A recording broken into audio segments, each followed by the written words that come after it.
How are we doing? How's everybody doing today? I'm echoing twice. There we go. Hello, everyone. It's so good to have you with us. I see you, Regina. Good to have you with us today. Welcome. I'm glad you're here. Tanya, good to have you. It's our Monday night free astrology readings, free astrology question and answers type of thing for us. I'm glad you're all tuning in. I'm glad you're here. And, there's a lot going on. I'm already feeling the healing coming through today in the Capricorn that I deal with on a day-to-day basis, and that's not Bright Hawk. um, I'm already feeling it. I'm already feeling the healing coming through from Chiron. I know I definitely experienced some Chiron energy today, and I hope it just gets better. Um, I actually have my grandson is a Capricorn and often thinks he shouldn't have to ever clean ever. It's actually a hilarious thing. He's like, 8, and he gets kind of angry when you ask him, and I've been trying to help my son with that. It's hard to handle, without yelling and screaming and all that. So today he was like, I'm gonna tell you the funny part of it. He's like, I should never have to clean. He's a Capricorn. He has like a stellium in Capricorn. And I was like, do you know what happens to people that don't clean? And I showed him a video of a hoarder, one of those hoarding videos. Really bad situation. And he was like, ew. He was grossed out. And I knew he would be because he's a Virgo rising. So it worked. Hi, Chelsea. Hannah's making soap. So you're healing yourself, Hannah, because I think you had some stuff going on in the fifth house, right?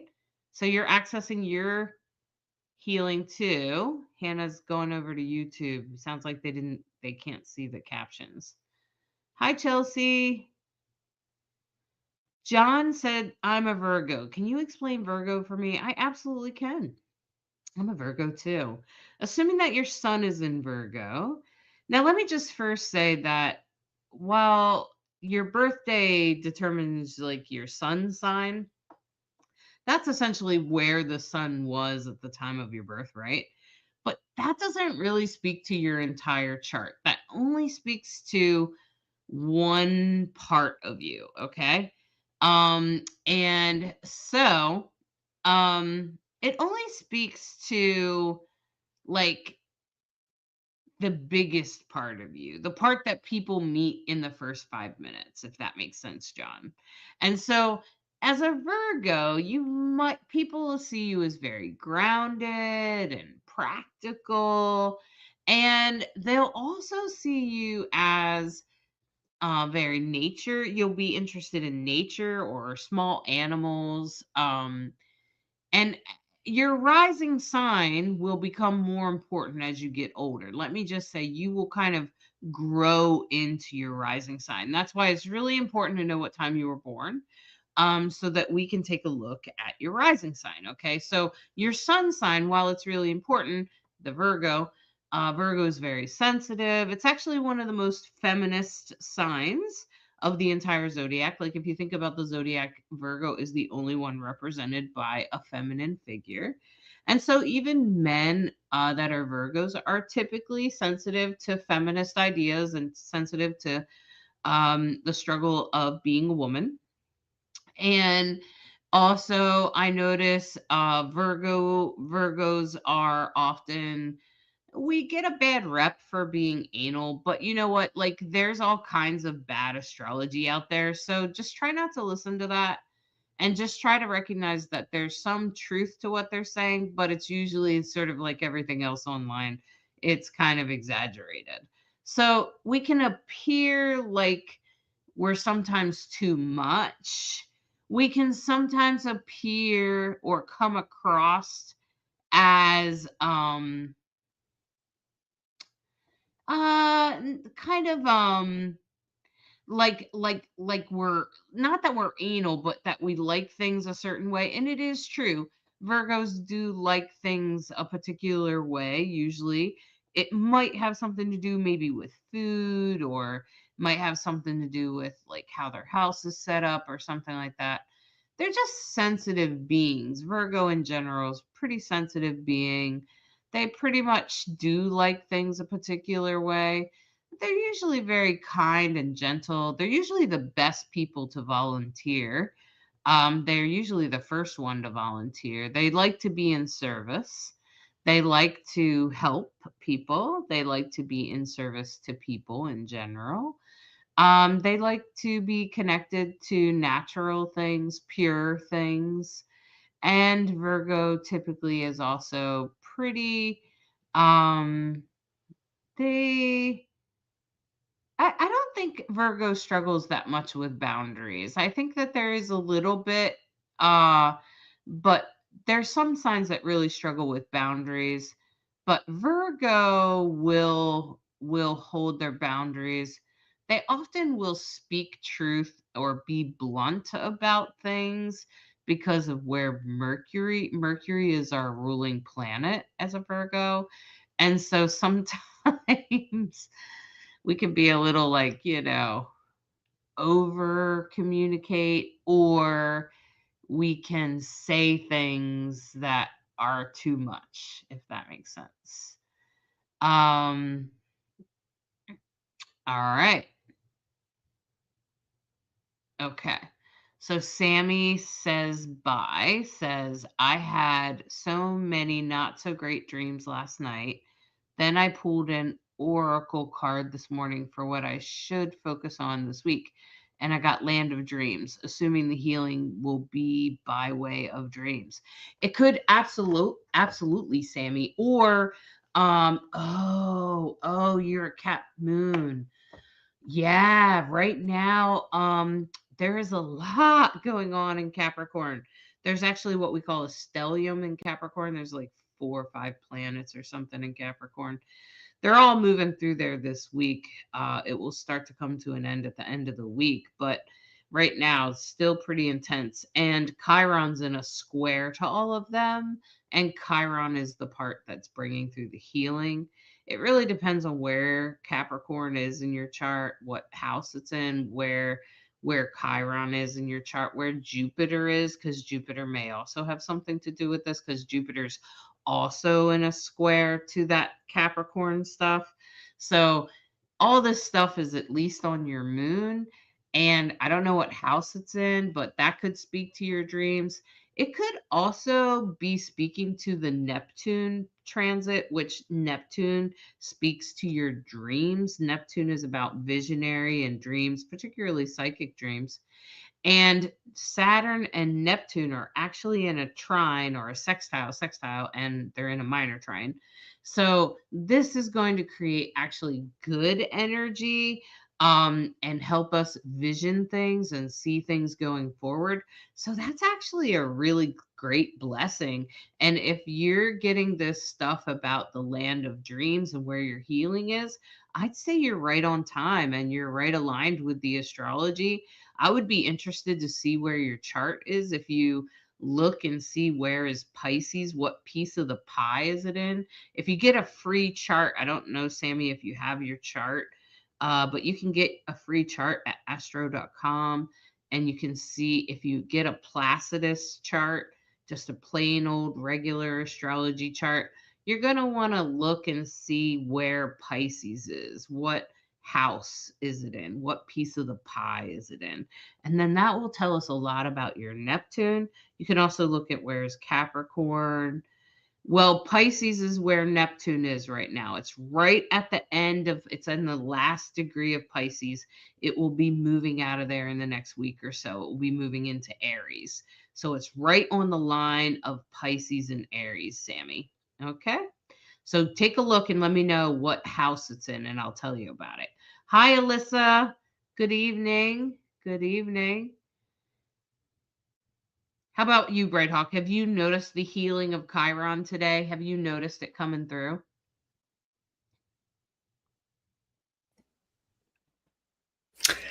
Well, I love your story. I love how the influence that you have in subtle and storytelling ways where you go, here, look at this. And his little head exploding and going, oh my God, cleaning my room is really important. I don't want to look like that. I don't want to end up like that. So that was a very funny story. um, yeah, we'll see how Chiron plays out and working that minor grand trine that's playing out right now. It expect surprises, right? Because Uranus is involved. It's great that Uranus is in a trine and a sextile in the triangle that we're talking about, and then of course we have Saturn and Neptune rocking together, and then of course the other side of this is like, oh my goodness, all that energy in Capricorn. The Sun, Mercury, Venus, Mars. Whoa. And then, of course, in Aquarius is Pluto, and Venus joins Pluto on, I believe it's Saturday. Venus moves into Aquarius. And then everyone right behind them is coming right up, right? So the stellium, the parade of those planets is now going to join Pluto. And that's where we all get really big eyebrows. Like, oh, golly, Pluto's all about transformation and change in Aquarius. We're in the age of Aquarius. Whatever happens by the time Pluto leaves Aquarius, the world will not look the same. We know that for a fact. Whew. None of us want to predict much too far into the future, but we can all tell you what a 2026, what a year this will be. Holy moly. So we appreciate you being here and bringing your charts and your questions. That's really helpful. And I loved what you said about Virgo because, of course, I'm a Virgo rising and both grandchildren are Virgo risings. So I keep reminding myself and everyone around them, remember, they're very sensitive, more sensitive than you realize, and they really want to do well. Virgos love to do things well. Like, they're great problem solvers. They're really great at bringing a variety of solutions to the table.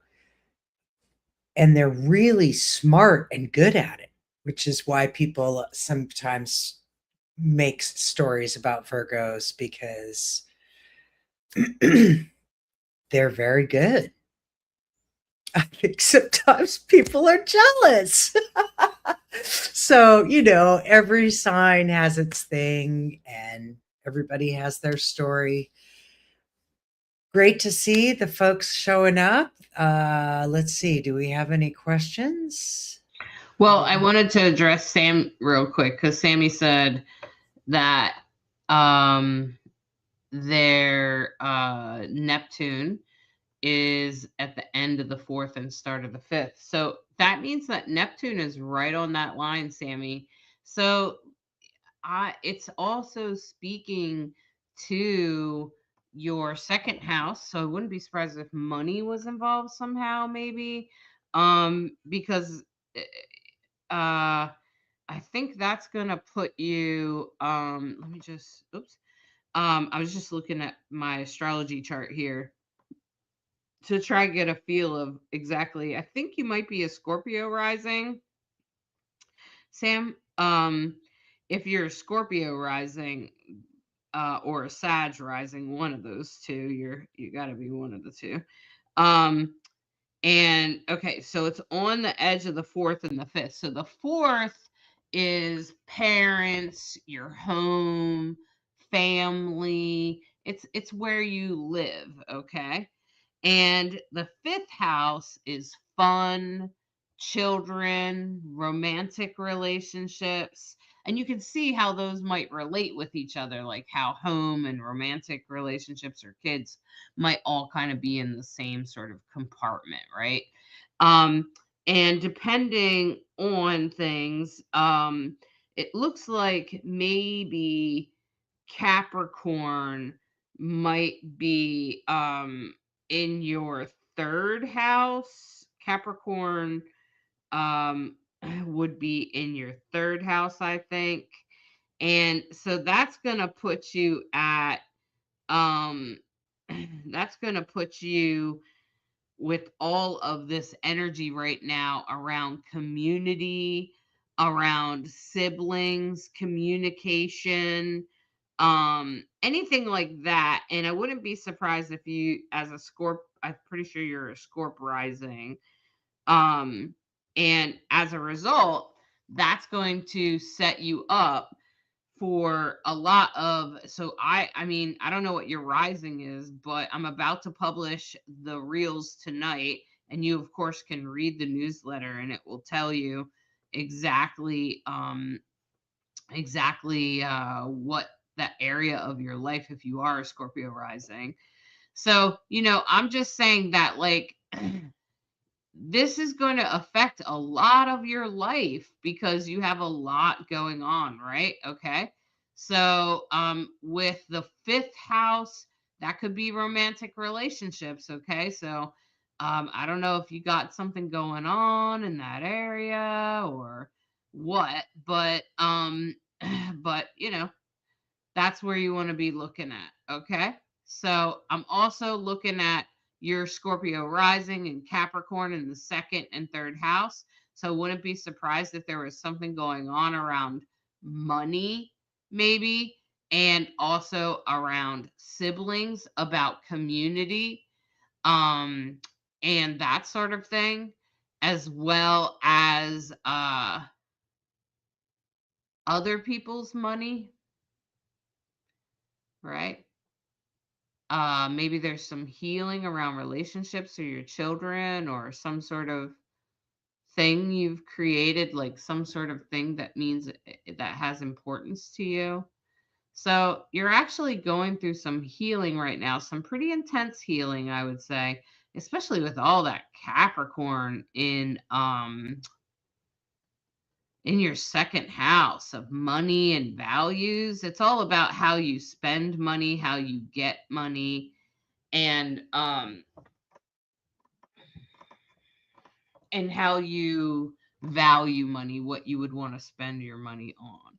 So, Sam, I hope that's helpful for you. I hope that makes sense. Yeah, you're a Scorpio rising. Okay. Alyssa, I'm glad you love Virgos because we're both Virgos. Mamoni is the Sagittarius. I'm just gonna say, Mamoni, Uranus is gonna move into your opposite sign this year. So don't be surprised if you have some surprises. Well, you should be surprised because it will be some surprises in 2026. Okay. Um, I'm gonna say, Alyssa, if your world is not lit up now, I can't imagine how that's not happening. If you have a Capricorn stellium and it's not already lit up since last week, I don't know, you must be missing something. Well, Mamoni, if you check in on our weekly broadcast and get your website, or sorry, go to my website and get this, like this little, get 50% off here. It's just a couple bucks. It's like a little beginner's guide. It will show you how to get your chart, and it'll help you understand your sun, moon, and rising. And then you can listen to our weekly broadcast, and that'll help you understand things. And we're always teaching stuff during our broadcast. I'm always helping you. It's really helpful if you have your chart though. So you can save 50% by using that live 50 code there. See that right there, that live 50 code over there. It says live 50, get 50% off your beginner's guide. And you just go to my website, Divine Androgen, and go to the digital shop. And the digital shop will have this beginner's guide. It's just a couple bucks. It's not expensive. It's meant to just help you get started, help you get out of the gate, help you understand how to get your free chart. And so that way, once you got your free chart, you can,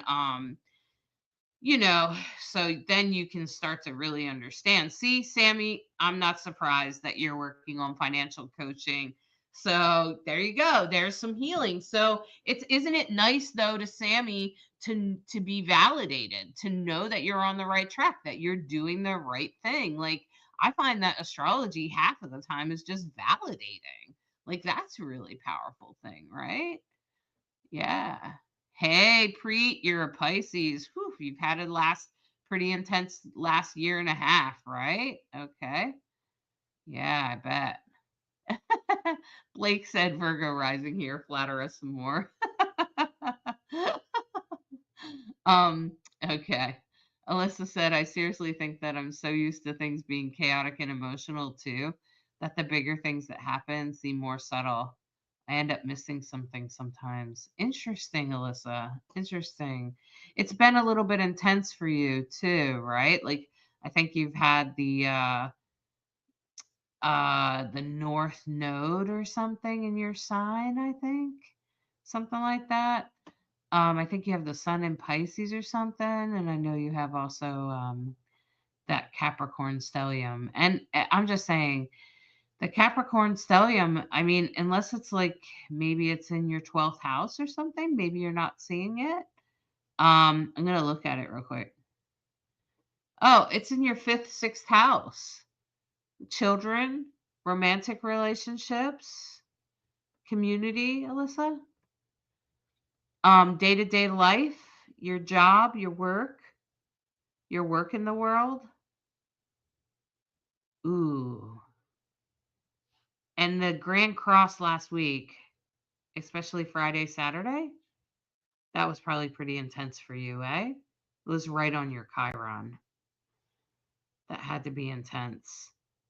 And then plus Chiron is on your Jupiter up in the 10th house. What's going on at work?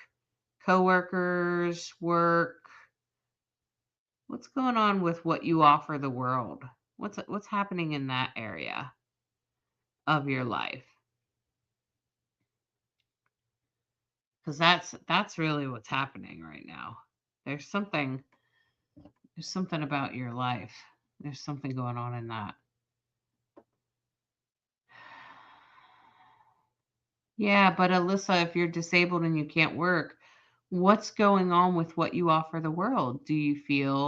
Are you feeling some sort of way in that regards? Like are you feeling depressed? Something? You might need to find a way to still put yourself out there somehow.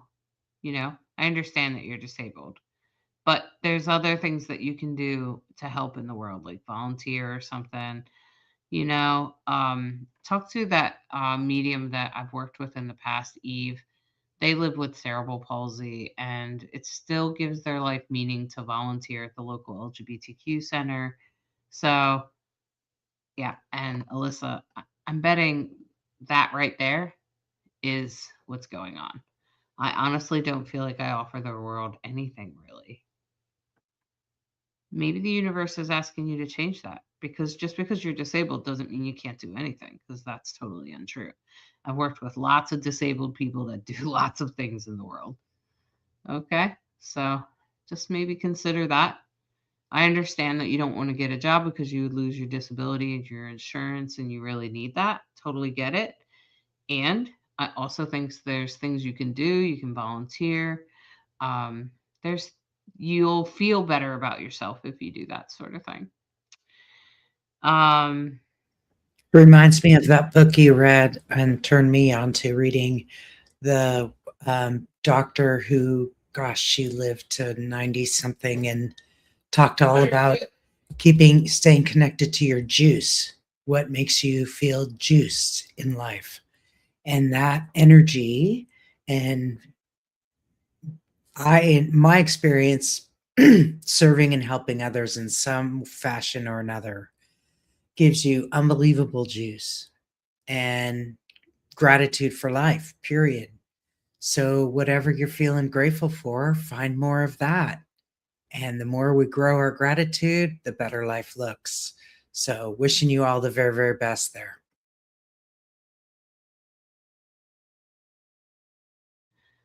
Absolutely, Alyssa. I totally understand. I'm not asking you to do anything that would put you in danger or anything like that.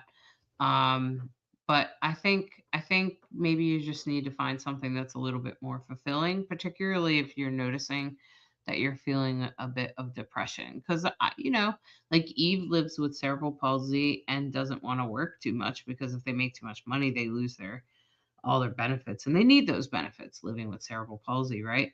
But at the same time, they volunteer at the LGBTQ center and that really helps them a lot. So, like, that's an example of someone I would actually suggest maybe talk to them. Maybe they can help you find that. They know astrology and they can totally help you with that. But I think finding what you offer the world is part of this journey that you're having right now.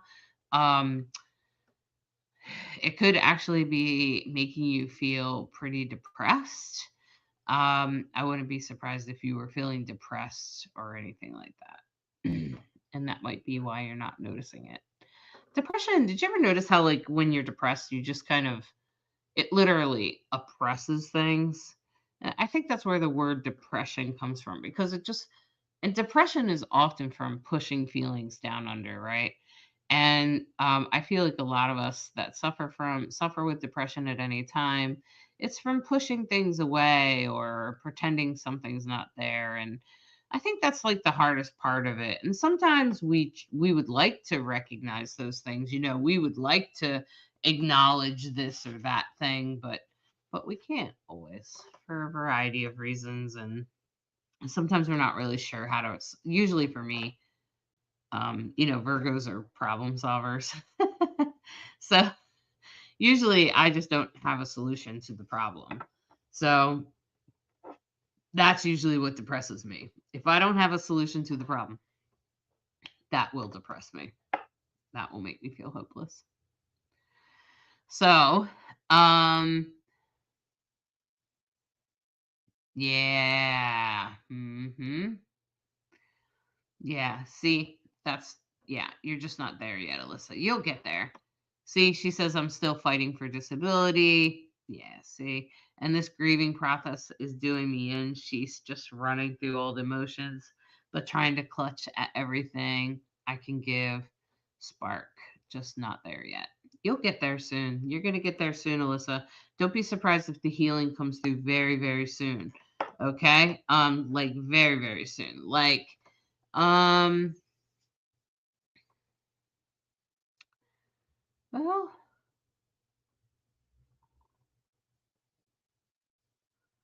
actually, I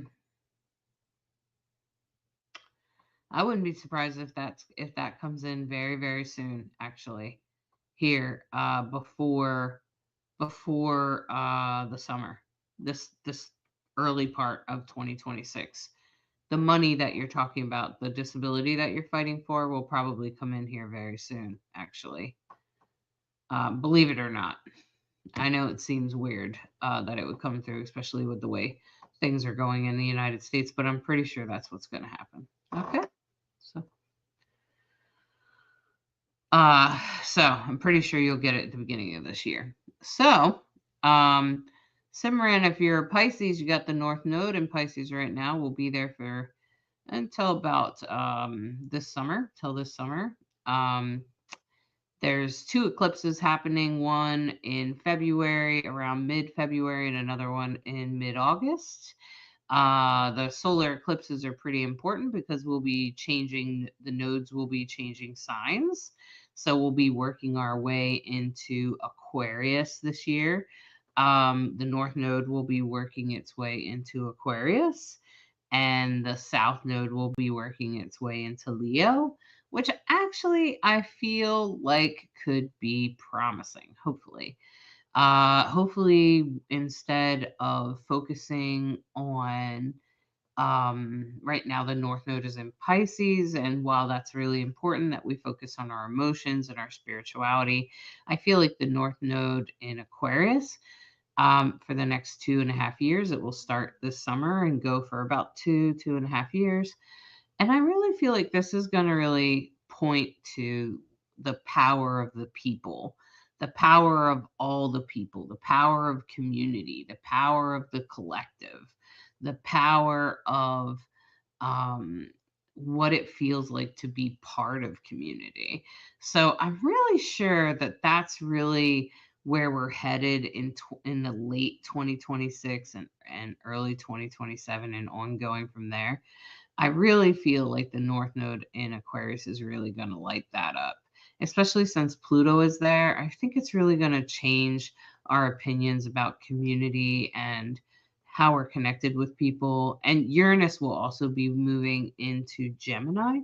And I feel like that's also going to make it more and more important for us to have community. I feel like the if you're not in a community now, I would try to find one. I would get myself in a community because astrology is really speaking to that right now. I think it's going to become vital.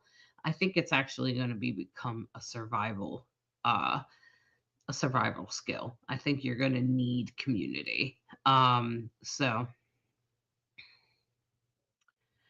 So let's see. Simran said they were born March 7th of 19. You want to do that one or you want me to do it, Bright Hawk? You want to do it? Hey, Simran, also add what city, if you know what time and what city you were born, add that, and Bright Hawk will put it in her software and bring it up for you and take a look and tell you what your moon sign is and your rising sign and tell you maybe if something be coming into the 6th or the 10th house for you. Um, yeah, so I feel like there's a lot going on this year. 2026 is going to be a big astrology year, you guys. It looks like Simran was born in Delhi, India. Sorry, Delhi, India, and they were born at 6:10 a.m. Did you know that in India they hold it very serious to know what time people were born? Not all countries do that. Even in the United States, we don't do it in all the states. In India, it's very important. Mostly, I think, partially because Vedic astrology is kind of a big deal there. In India, they use it often to, some families use it to do arranged marriages. They use it to help match up people, match their children with a good match. I think it's an interesting way to do it. I'm not sure. Sometimes I think people aren't ready for certain relationships. And, well, I think they have the best in mind for the people they love. I'm not always sure that it actually works out the way they had hoped, you know? Um, Mine was arranged. Oh, so your family didn't do the astrology of your arranged marriage. Is your marriage going okay though, Simran? Like, are you happy or is it working out? Or I know some do and some don't. Hi, Kiki Law.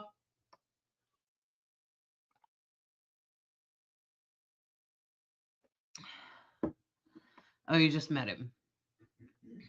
Okay, that's got to be hard, Simran. I can't even imagine. I wouldn't want my mom anywhere near my relationship, but I come from a different culture, right? I'm American and you're from India and you're living in Australia now. Um, yeah. So Alyssa asked, this is a great question to do while Bright Hawk's doing that chart. What exactly is the difference between Vedic, traditional, Western astrologists, please? Okay, so Vedic astrology is nothing more than a different method. There are lots of different types of astrology. Traditional and Western astrology are usually the same thing, Alyssa. Western astrology, traditional astrology are kind of two different names of the same things. I had recently people have been starting to call astrologers astrologists, which is an interesting shift, but I suppose it doesn't matter. Vedic astrology is an astrology that's very similar to Western astrology, except that some things are very different. The biggest difference that I've noticed in my study of Vedic astrology is that so in American and I think it was best said and I'll remember her name, by a really a really great astrologer who I learned death astrology from, because the nodes usually have something to do with a person's death, okay? And the north node, which kind of looks like a horseshoe, right? The north node looks like an N, and the south node looks like a U. And they're always opposite each other. Everybody has it in their chart somewhere, okay? And in Western astrology, we believe the north node, they're also called the nodes of fate. And the north node is pointing to your destiny. And the south node is also talking about what you're letting go of, what the past is, at least in most sort of Western cultures, like Americans in Europe and the UK and things like that. That's what most of us believe, okay? So the north node is your destiny, the south node is what is your past, your childhood, your past lives, what you're letting go of, okay?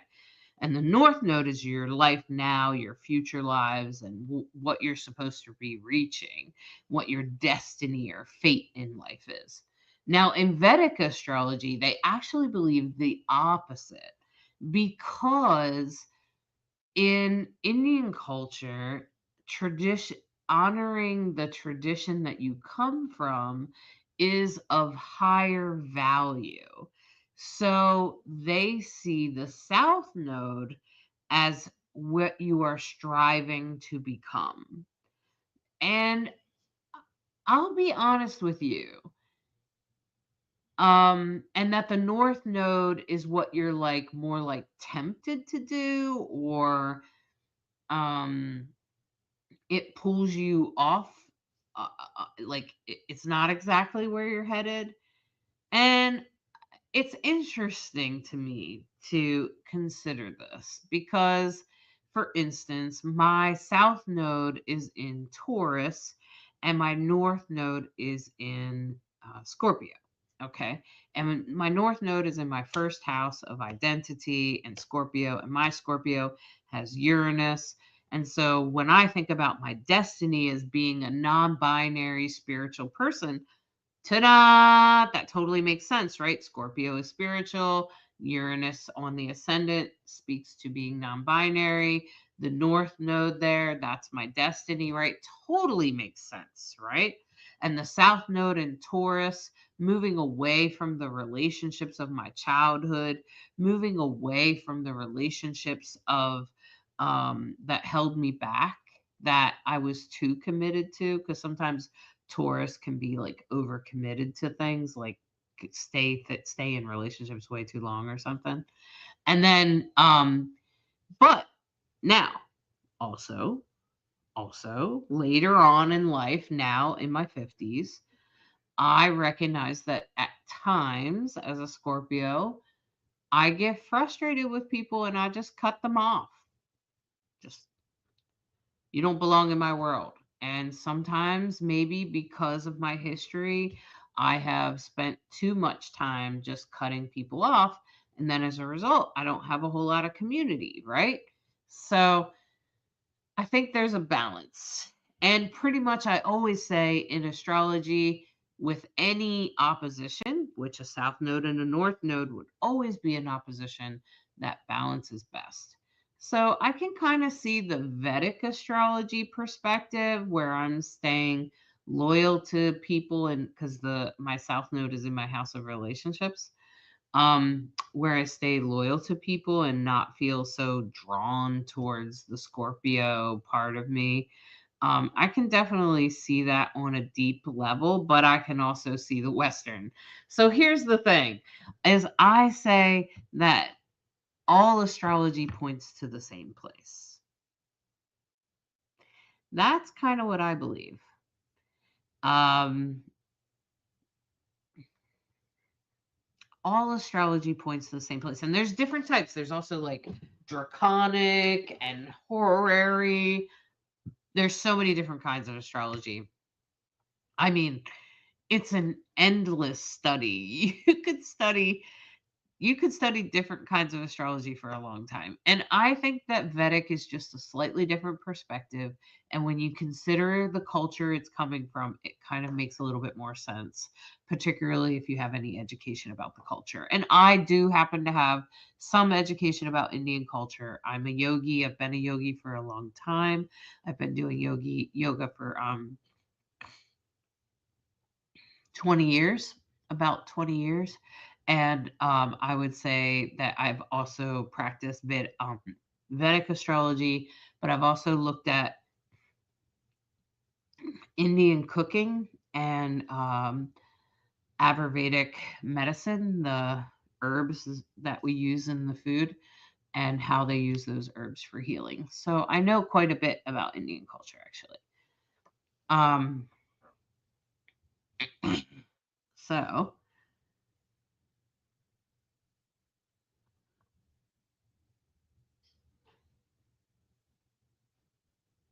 So did you get Simran's chart, right, Hal? I did. Oh, you just go ahead and talk about it. You can share it if you want.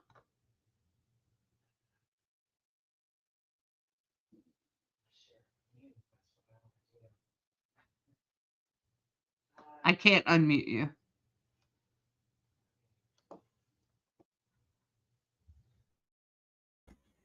Okay. Well, let's take a look. Oops.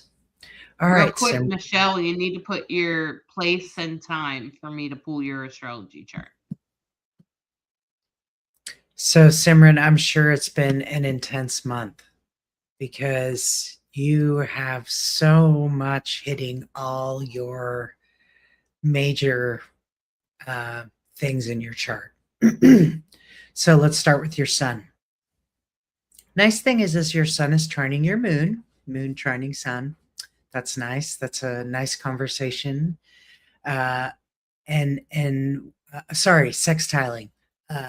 They're 60 degrees apart, so there's a sextile, and which again is a nice conversation. It's a good one. You're currently experiencing that big party in Capricorn. Those 4 planets we keep talking about are all passing by and over your moon in Capricorn. So currently the one conjuncting exact right now is 17 degrees. Your 17 degrees Capricorn moon is Mercury.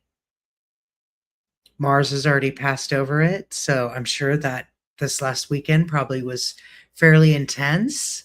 Hopefully, you got through it okay. Because, of course, Mars, the Sun, Venus, and an asteroid that we call Pallas Athena have all, or sorry, Vesta. Vesta is related to what we bring into the world, our gifts, projects, children, and then it's all going to start to dance with Pluto, and you have that same asteroid Vesta in Aquarius. So the whole party that's in Capricorn is now going to be migrating into Aquarius. So you also have placements there. And then I'm noticing, because you can't help but notice, your sun is in the first house. So, it's your first house sun placements are, it's your personality, yourself, your physical body, your being present in the world in a physical way. You also have Jupiter in Pisces in the first house, which is the amplifier of everything. It's also very lucky, very go lucky, happy go lucky.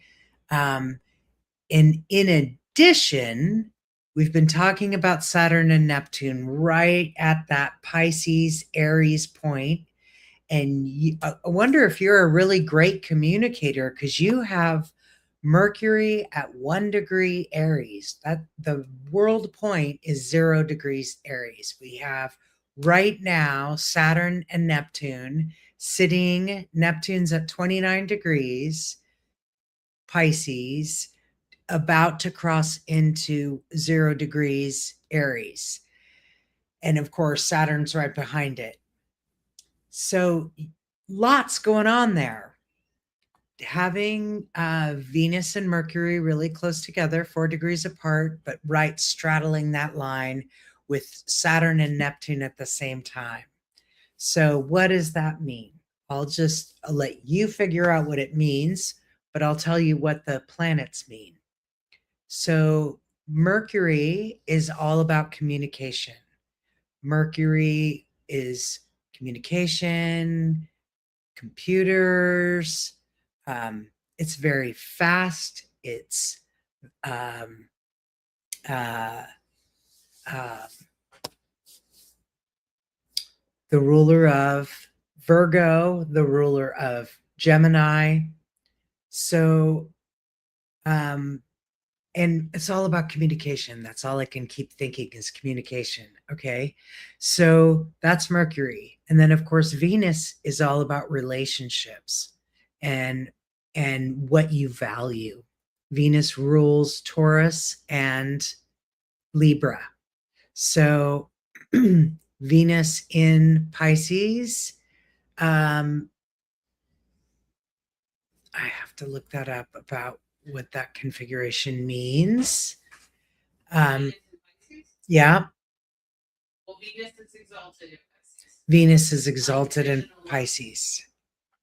Okay. Unconditional love. Unconditional love. And of course, you've got right now Saturn and Neptune sitting on top of that. What does that mean? Saturn is father. It's all about Saturn in Pisces has been all about, sandcastles on the beach, right? What are we going to let go of? Because Saturn is structure, but in Pisces, it's structures falling apart. Venus in the first house with Mercury in the first house. Look, check it out. She said that she's been struggling with her health.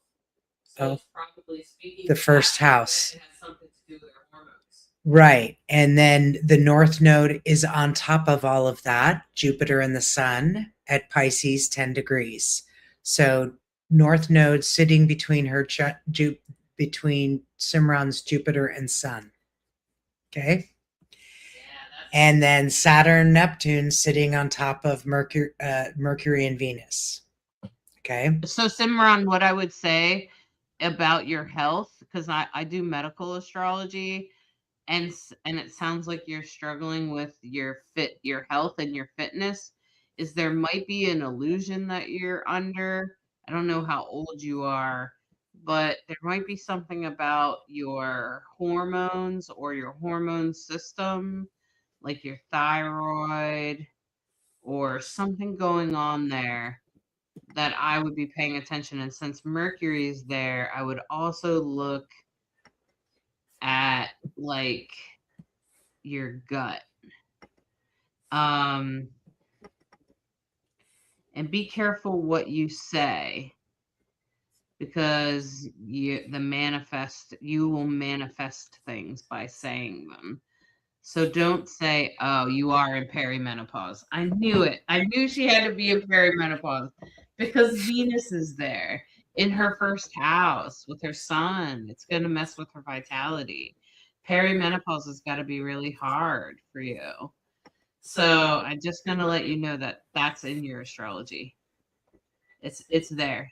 It's and I could probably find the healing, but it would probably require a reading. So we could go deeper in a private reading, but that's exactly.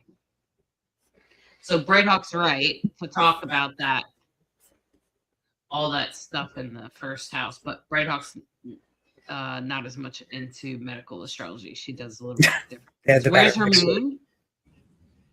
Where's her moon? 11th house. In what sign? Capricorn. Everything's on top of their Capricorn, right now. Ugh, right? Right? ouch. Everything Oh, in Simran, Capricorn. our heart goes out to you It's right like, now. But oh, right. And the last today week it's or so has been really hard. Yeah. yeah, can't imagine. Yeah, it's got to be really hard for you, Simran. So what I'm going to say is that there is some healing coming your way. This week should get a little bit better each day. You are finding healing. Yeah, you are going through a lot. Yeah, I bet you are. Yeah. So hang in there, Simran.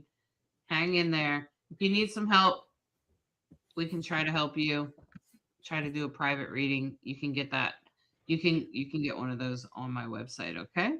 You can I do wellness and I help with perimenopause. I'm very well versed. Bright Hawk as my witness. So that's what this week is all about.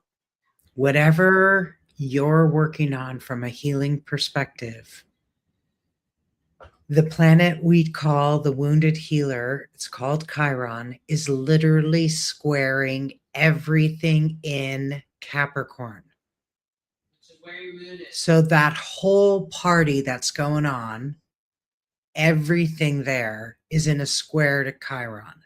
So it is in your face, whatever it is you're working on and needing to heal. And if you're trying to go, okay, I'm just going to put my head in the sand one more time, it's like, no, you need to deal.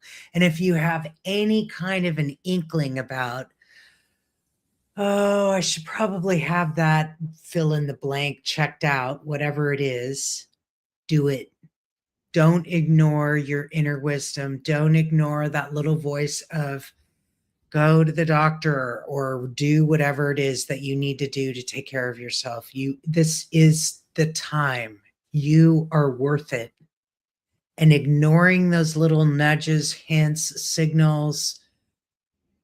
We've all talked about the life of the clue by four, where you just, what? What just happened? Uranus involved means it's a surprise a minute.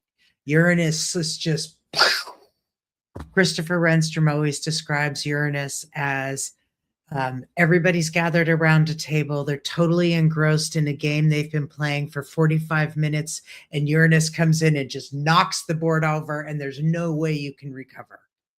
It's like, what? What? Okay, you have our attention. What do you want from me? And if you get still and you sit with yourself, what life is asking of you. What do I need to, and you know what? When it feels stressful, make it real simple for the universe. Please just tell me what the one next right thing is. And you'll know. And you do that. And then you do that again and again. I send lots of love to, especially to the folks who have major Capricorn placements. It's intense, no doubt about it. And and we look at the chart. Aries is involved because Chiron is sitting in Aries. Uranus involved, sitting in Taurus. And of course, we've been talking about Saturn and Neptune at the end of Pisces and Aries. All these things are building. That's part of what 2026 has everybody going, oh my God, what's going to happen? Because these things are world points. Everyone in the world knows shit's changing, stuff's coming, stuff ain't going to be the same. It already is. It already's changed beyond recognition for most of us. All right. So Yeah. I wanted to say, Michelle, Hannah, I probably have your chart. But Michelle, I wanted to ask you what's going on with relationships. What's happening in that department? Like, um, because you definitely is there something going on with like home, romantic relationships? What happened last week like Thursday, Friday, Saturday? Was there some intensity? And how's it going this week? Is it getting better? Are you talking? Are you finding you're healing? Are things getting better for you? Um, just gonna say there's a lot of intensity going on for you right now. And I'm sure it has to do with, I'm sure last week was probably pretty intense, Michelle. And now this week, hopefully, you're starting to find some healing. So, yep. See, there was some clashes relationship wise. They did shift a lot to stand in my power and make decisions around that. That's exactly what's going on, Michelle. And this week, you'll have to continue to stand in your power. That will be healing this week. That is going on in Aries right now. So right now, Chiron is in the eighth house. It's asking you to stand up for yourself. It's asking you to heal. Jupiter is on your Chiron as well, retrograde.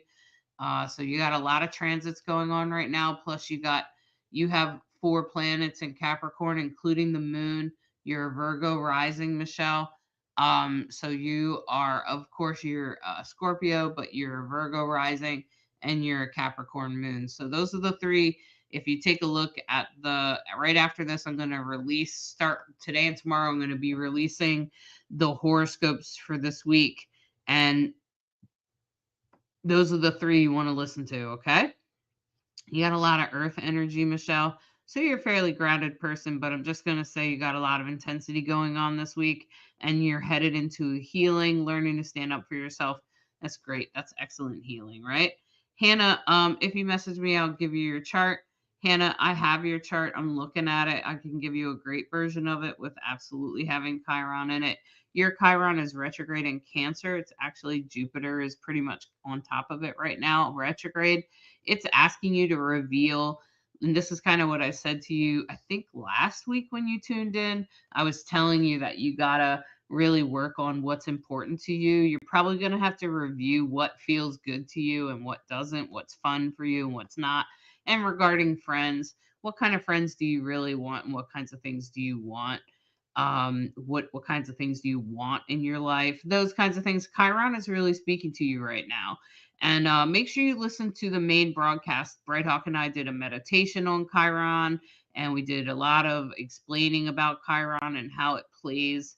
Um, uh, and so, how it plays a role in your life and in your chart and how it comes through. So, Hannah, just so you know, you have Chiron retrograde in Cancer.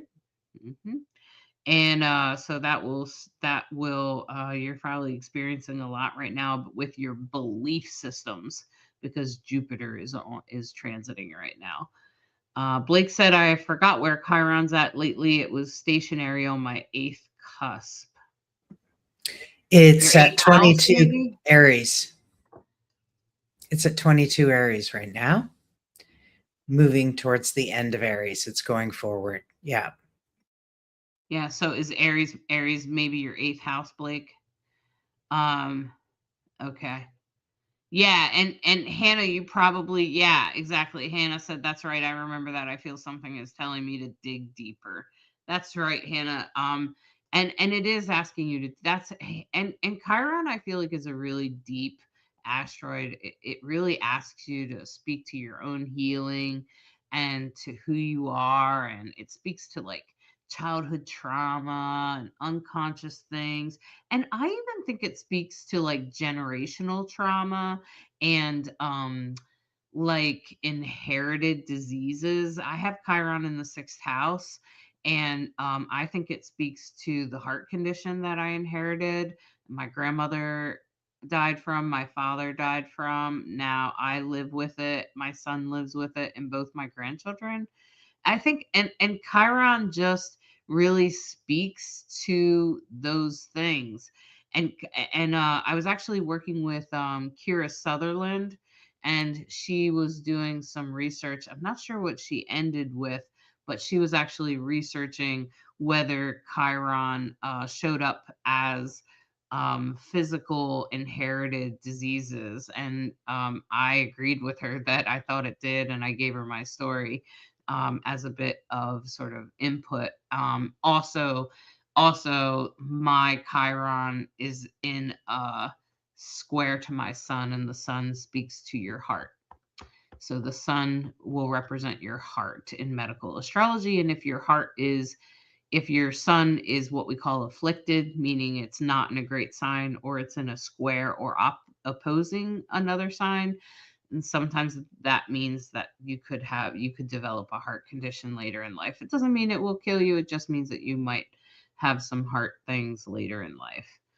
Um, Alyssa said, what else besides community can the 11th house represent? Um, it's more like it's actually less about community and more about individual friends, coworkers, people that you people that influence you, your coworkers. I guess it could kind of mean community, but it also means like things that you hope and wish for, social networks, long-term goals, your aspirations, like think about that. It can also Because because of of the this. social part of it, it can bring in like stuff about like humanitarian efforts and societal impact, and social connections, like that kind of thing, including like political movements and things that are for the greater good. So that's kind of like Aquarius. I'm pretty sure Aquarius rules the 11th house, and I think that's why. So if you think about Aquarius, uh I'm pretty sure Aquarius rules the 11th house. Yeah. So, I'm pretty sure. I'll look. But yeah, so it's kind of all of those kinds of things. All of those kinds of things. All right. I lost my here it is. Hopefully, you weren't frozen for everybody, but I could hear you. Chiron in Aries, 22 degrees, is exactly on top of my Jupiter in the natal chart. Oof. Amplifier in the 12th. What does that mean? Well, the 12th house is, I know all about it because I have a stellium in the 12th. It can be the house of our undoing, self sabotage. It can be the house of institutions. It can be the house of um, the occult, people who work with death, institutions, nursing homes. It's no surprise that Hollis and I both have Pluto, I think, in the 12th. We work with, Mhm. nursing homes. Um, the 12th is also can be, I'm missing something. You want to add something? Psychic abilities. It's everything Psychability unseen. unseen. So it's everything unseen. So when you think about the 12th house, just remember it's unseen. So that means like spirit guides, spirituality, psychic abilities, communities that are unseen, including like the LGBTQ community, the dying community, the elderly, mentally ill people, those kinds of things. Those are all 12th house things. And so Chiron, I don't know if it's retrograde or not, but essentially speaks to the wounds that you receive, but also the wounds that will heal you, Chelsea. So these are the things that will heal you and the things that will hurt. And so actually those two things will actually change things for you, okay? And Hannah, I'm glad the captions kept going. Alyssa said, my Chiron is in Gemini with my moon. Whew. So that's about emotions and maybe the both sides of your emotions. It's in the 11th house. So maybe you have aspirations that kind of change and have two faces, and I would definitely speak to more of community and how you can support the greater good of things. Um, and I think in Gemini, you're also about to have Uranus there. So you're probably going to have some big surprises coming up this year, Alyssa, because Uranus is about to go into Gemini and stay there for like the next, I think it's like 9 years or something. June said natal Chiron and Aries. Okay. 10th house. Yeah, so June, you're probably having a Chiron returns right now. You must be over 40.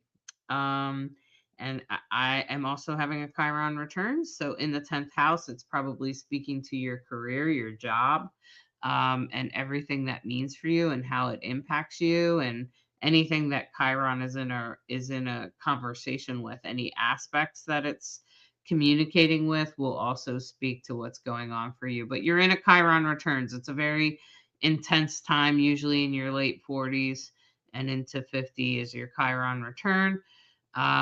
So it's not always very easy. I can try to help you with that if you need a private reading. It's definitely probably has something to do with like what you put out in the world, what you do, work. What you put out in the world will be very important right now. Um, all right. I'll see you. Good night, Hannah. It's good to have you with us. Good evening, Shay. I'm glad you're here, although it is the end. And so I invite you, anyone, to book with me at Divine Androgen. And you can also book with Brighthawk or me at psychicinsights.life.